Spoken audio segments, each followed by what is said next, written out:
নমস্কার বন্ধুরা, আজকে আমি বানাবো আটা আর চিড়ে দিয়ে এমন মজার নাস্তা যেটা তোমরা এর আগে কখনোই খাওনি। আমার এমন অনেক বন্ধু আছে যারা ময়দা, আলু এসব দিয়ে তৈরি নাস্তা একেবারেই খেতে চায় না, তাই স্পেশালি তাদের জন্য আজকের ভিডিও। আজকের খাবারটা আমি আটা দিয়ে বানাবো। তো আটা মাখার আগে এখানে দিয়ে দেবো আমি 1 বাটি জল। সাধারণত আটা প্রথমে দেওয়া হয়, কিন্তু আজকে আমি 1 বাটি জল দিলাম, সাথে দিলাম 3 চামচ সুজি। সুজিটা সরু দানার হলে খুবই ভালো হয়, মোটা দানা হলেও সমস্যা নেই। যতক্ষণ সুজিটা ভিজছে ততক্ষণ বাকি উপকরণগুলো দিয়ে দেবো এখানে আমি 2 থেকে 3 চামচ ঘি। এটা দেশি ঘি, তোমরা দেশি ঘি দেওয়ার চেষ্টা করবে।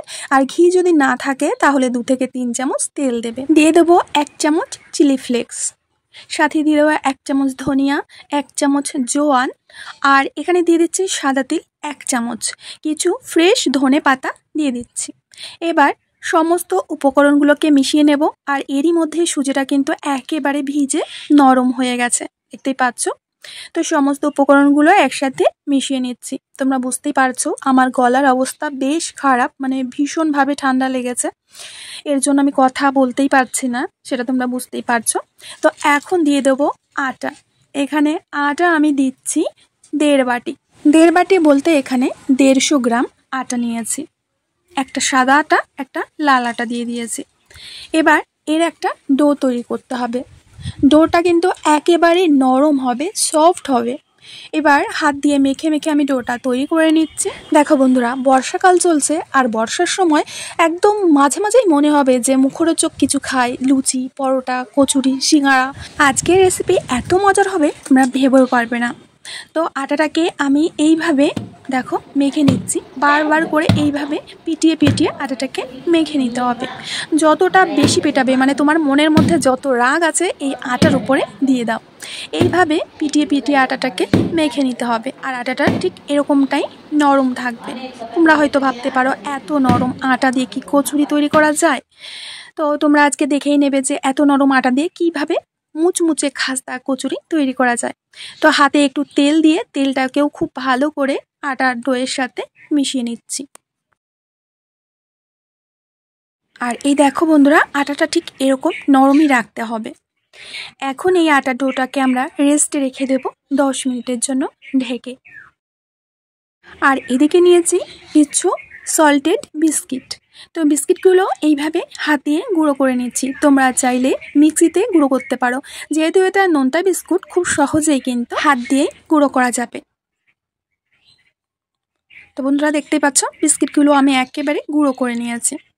এখন একটা মিক্সিং বোলের মধ্যে নিয়ে নেব 1 বাটি চিড়া। চিড়াগুলোকে 2 বাটি জল দিয়ে 30 থেকে 40 সেকেন্ডের জন্য ভিজিয়ে রাখতে হবে। এখন খুব ভালো করে হাত দিয়ে কষলে কষলে চিড়েগুলো জল থেকে ধুয়ে তুলব। আজকের স্টেপিংটা একটু ডিফারেন্ট, মোটেও আলুর স্টেপিং আজকে তৈরি হবে না। যারা আলু খেতে পছন্দ করে না তাদের জন্য আজকে পারফেক্ট রেসিপি। তো আমি চিড়েগুলো খুব সুন্দর করে ধুয়ে তুলেছি। এবার একটি প্যানের মধ্যে দিয়ে দেবো আমি 2 চামচ মতো রান্নার তেল। তেলটাকে প্রথমে ভালো করে গরম করে নিয়ে দিয়ে দেবো 1 চামচ সর্ষে, আর সাথে দিয়ে দেবো 5 ফোড়ন। এবার এই দুটোকে খুব ভালো করে ফুটিয়ে নিতে হবে। যখন দেখবে যে খুব সুন্দর একটা সুগন্ধ বেরোচ্ছে, এগুলো যেন না পুড়ে যায় সেদিকে খেয়াল রাখবে, তখন এখানে দিয়ে দেব রসুন কুচি। এখানে 8-10 কোয়া রসুন আমি খুব ভালো করে পাতলা পাতলা করে কুচিয়ে নিয়েছিলাম। রসুনটা এইভাবে একটু নেড়ে চেড়ে যখন খুব সুন্দর একটা সুগন্ধ বেরোবে তখন দিয়ে দেবো 1 বাটি পেঁয়াজ কুচি। এখানে 4টে বড় সাইজের পেঁয়াজ নিয়েছি। পেঁয়াজ আর রসুনটাকে খুব ভালো করে কষে নেব। এখানে কষার সময় দিয়ে দেব 1 চামচ মতো লবণ। লবণটা আমি দিয়েছি কিন্তু সেটা স্কিপ হয়ে গেছে। তো এখন দিয়ে দেব 1 চামচ লঙ্কার গুঁড়ো, দিয়ে দেবো 1/2 চামচ জিরা গুঁড়ো, 1/2 চামচ ধনিয়া গুঁড়ো, সাথেই দিয়ে দেবো একটুখানি হলুদ আর 1/2 চামচ কাশ্মীরি রেড চিলি পাউডার। খুব ভালো করে মশলাগুলোকে কষে নিতে হবে। এই সময় গ্যাসের আঁচটাকে একেবারে লো করে রাখতে হবে। এখন দিয়ে দেব জিরা। দেখতে পাচ্ছ জিরাগুলো কিন্তু একেবারে গলে যায়নি আর একদম শক্তও নেই। 30 থেকে 40 সেকেন্ড মতো ভেজালেই হয়ে যাবে। এবার মশলার সাথে খুব ভালো করে মিশিয়ে নিতে হবে। একটু চেপে চেপে মিশিয়ে নেবে যাতে জিরা একদম ভেঙে যায়। একদমই ডিফারেন্ট একটা কচুরি রেসিপি তোমাদের সাথে আজকে শেয়ার করছি। আশা করছি রেসিপিটা তোমাদের অনেক ভালো লাগবে। যদি ভালো লাগে প্লিজ একটা লাইক করবে, বন্ধুদের সাথে শেয়ার করবে। চ্যানেল যদি এখনও না সাবস্ক্রাইব করে থাকো অবশ্যই সাবস্ক্রাইব করে নেবে। এবার বিস্কুটের গুঁড়োগুলো দিয়ে দিলাম আর সাথে দিয়ে দিচ্ছি কিছু ধনেপাতা কুচি। এবার এগুলোকেও খুব ভালো করে চিড়ার সাথে মিশিয়ে নিতে হবে। খুব ভালো করে মিশিয়ে নিয়েছি। অ্যাট লাস্ট যেটা দেব সেটা হলো চাট মশলা। চাট মশলা না থাকলে তোমরা এখানে আমচুর পাউডারও দিতে পারো। একটু বেশি পরিমাণে দিয়ে দিচ্ছি, মানে 2 চামচ মতো দিয়ে দিলাম। এই স্ট্যাফিংটা যেমন হবে ঝাল তেমন হবে নোনতা আর তেমন হবে টক টক, খেতে দুর্দান্ত লাগবে। খুব ভালো করে মিশিয়ে নিয়েছি। এখন এটাকে ঠান্ডা করে নেব। তো ঠান্ডা করে নিয়ে এইভাবে একটু হাত দিয়ে মেখে নিচ্ছি। দেখতে পাচ্ছ স্ট্যাফিংটা ঠিক এরকম টাইপেরই হবে। এখন ছোট্ট ছোট্ট করে বল তৈরি করে নিতে হবে। স্ট্যাফিং বল আর আটার লেচির মধ্যে একটু পার্থক্য রাখতে হবে। মানে আটার লেচিটা যত বড় রাখবে আর স্ট্যাফিং বলটা তার থেকে একটু ছোট রাখতে হবে। তো একে একে প্রত্যেকটা লাড্ডু পাকিয়ে নিচ্ছি। আমি লাড্ডুর মতো করে এগুলোকে পাকিয়ে নিচ্ছি।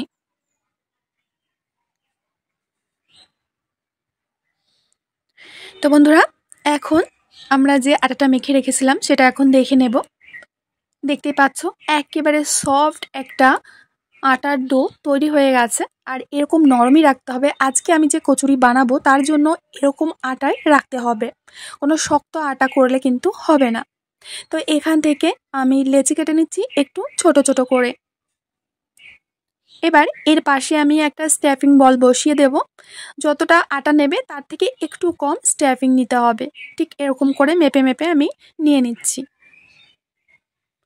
তো দেখতেই পাচ্ছ অনেকগুলো কচুরির জন্য আমি বল নিয়ে নিয়েছি। তো এখান থেকে এবার আমি কচুরিগুলো বানিয়ে নেব। এর জন্য আমাদের কিন্তু কোনো বেলাবেলির ঝামেলা নেই, এখানে হাত দিয়েই আমরা কচুরি তৈরি করে নেব। প্রথমে একটা বল এর মধ্যে দিয়ে দেব আর ঘুরিয়ে ঘুরিয়ে স্ট্যাপিংটাকে কিন্তু বন্ধ করতে হবে।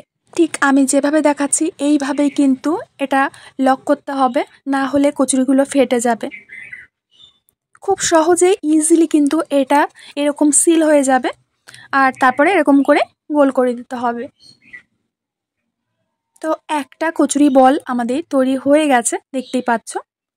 একে একে প্রত্যেকটা কচুরি বল আমি আগে তৈরি করে নিচ্ছি। তো কিভাবে করছি আর একবার তোমরা দেখে নাও।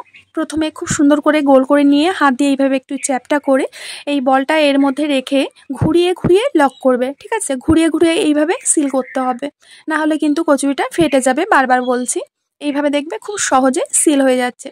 এক্সট্রা যদি কোনো আটা তোমার লাগে হাতে, যে এক্সট্রা রয়েছে বেশি, সেখান থেকে বাদ দিয়ে দেবে। আমার একটু বেশি লাগছিল, সেখান থেকে আমি বাদ দিয়ে দিয়েছি। তো একে একে প্রত্যেকটা বল আমি তৈরি করে নিয়েছি, দেখতেই পাচ্ছ। তো চলো এগুলো এখন না বেলে এই পিঁড়ির উপরে একটু তেল মাখিয়ে নেব, যাতে এতে লেগে না যায়। একটা বল নেব, বল নিয়ে এর মাঝখানে 3টে আঙুল দিয়ে চাপ দিতে হবে, যাতে ভেতরে স্ট্যাফিংগুলো চারিদিকে সমানভাবে ছড়িয়ে যায়। 3 আঙুল দিয়ে এইভাবে চেপে চেপে তারপরে এই দেখো এইভাবে প্রেস করে করে কচুরিটাকে বেলে নিতে হবে, মানে একটু বড় করে নিতে হবে। এখানে বেলাবেলির কোনো ঝামেলা নেই, এভাবেই করে নিতে পারবে। দেখতেই পাচ্ছ সুন্দর একটা কচুরি আমাদের বেলা হয়ে গেছে।